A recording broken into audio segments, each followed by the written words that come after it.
नमस्कार दोस्तों, कैसे हैं आप लोग। मेरे चैनल का नाम सनी द्विवेदी एवरीथिंग है। मेरे वीडियोस के नीचे रेड कलर का सब्सक्राइब कलर का बटन टच कर दीजिए तो मेरा चैनल हमेशा के लिए सब्सक्राइब हो जाएगा और उसके बगल बेल आइकन का निशान दबा के बेल आइकन के निशान को टच करके, दबाना नहीं है, टच करना है।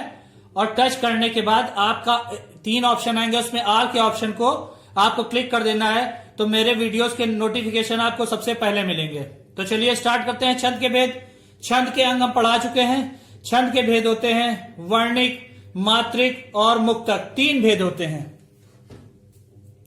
जिसमें वर्णों की गिनती की जाए वे वर्णिक छंद होते हैं, जिसमें वर्णों की गिनती की जाए वो वर्णिक छंद होते हैं, और जिनमें मात्राओं की गिनती की जाए वो मात्रिक छंद होते हैं।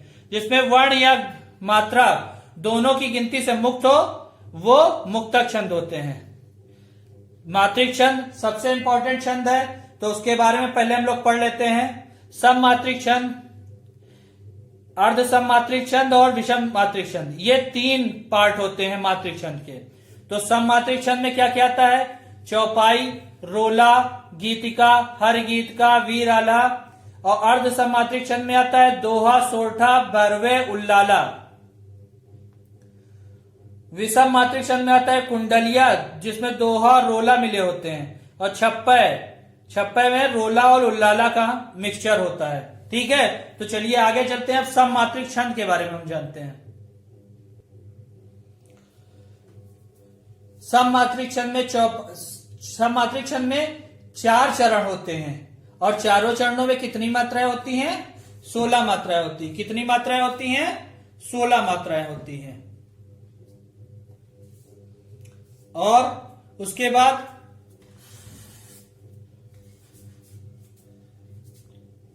चौपाई में 16 मात्राएं, चारों चरणों में हर चरण में 16 मात्राएं, रोला में हर चरण में 24 मात्राएं, गीतिका में हर चरण में 26 मात्राएं और हर गीतिका में हर चरण में 28 मात्राएं होती हैं। तो हर चरण में 28 मात्राएं, हर चरण में 26 मात्राएं, हर चरण में 24 मात्राएं और हर चरण में 16 मात्राएं। इसका मतलब सभी चरणों में एक जैसी मात्राएं, एक ही बराबर काउंटिंग की मात्राएं।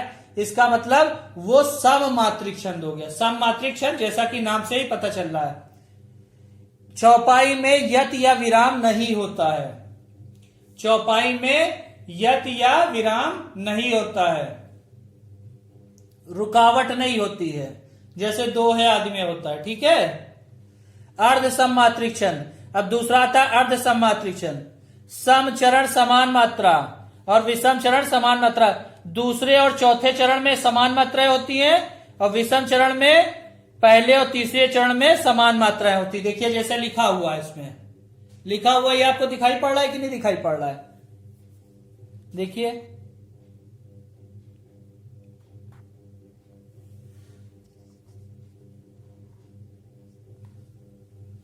और दोहा में जैसे, अब इसके उदाहरण अर्ध सममात्रिक छंद के उदाहरण देखिए क्या है। दोहा में पहले और तीसरे चरण में 13-13 मात्राएं और दूसरे और चौथे चरण में 11-11 मात्राएं होती हैं। सोरठा में बिल्कुल इसका उल्टा, दोहे का उल्टा कर दे सोरठा हो जाता है। पहले और तीसरे चरण में 11-11 मात्राएं और दूसरे और चौथे चरण में 13-13 मात्राएं। बरवे में पहले और तीसरे चरण में 12-12 मात्राएं और दूसरे और चौथे चरण में 7-7 मात्राएं। और उल्लाला में पहले और तीसरे चरण में 15-15 मात्राएं और दूसरे और चौथे चरण में 13-13 मात्राएं होती हैं। तो इसमें अर्ध सममात्रिक इसीलिए कहा गया है कि 2 चरणों में समान मात्राएं होती तथा पहले तीसरे में समान मात्राएं होती और दूसरे चौथे में समान मात्राएं होती हैं। तो ये अर्ध सममात्रिक मतलब 4 चरण हुए, जैसे एक उसमें दोहे में 4 चरण हुए तो उसमें 2 चरणों में समान मात्रा है, 2 चरणों में समान मात्रा है। तो आधे में समान मात्रा है और आधे में समान मात्रा है। तो ये अर्ध सममात्रिक छंद नाम सही जैसे पता चलता है कि हाँ, आधे मतलब 2 चरणों की जिसमें 4 पार्ट होते हैं, उन 4 में 2 पार्ट में समान मात्रा है तथा 2 पार्ट पे अलग समान मात्रा है, तो वो अर्ध सममात्रिक छंद हो गया। चलिए आगे चलते हैं, विषम मात्रिक छंद के बारे में पढ़ते हैं।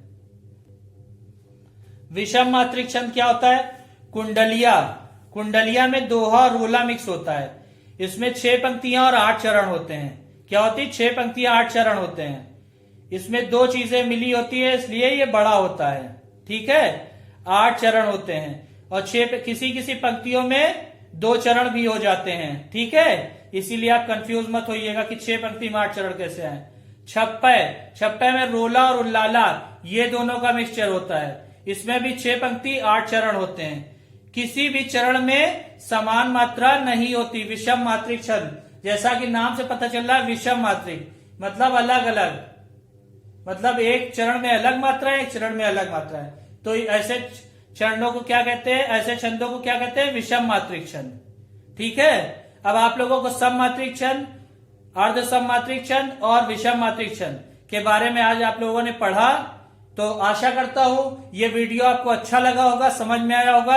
इसके आगे अभी छंद के उदाहरण और मात्राएं, ये सब चीजें और भी अभी मुझे बताना बाकी, उदाहरण देके। तो इसलिए अब अगले वीडियो में हम लोग फिर मिलेंगे। तब तक के लिए धन्यवाद, नमस्कार।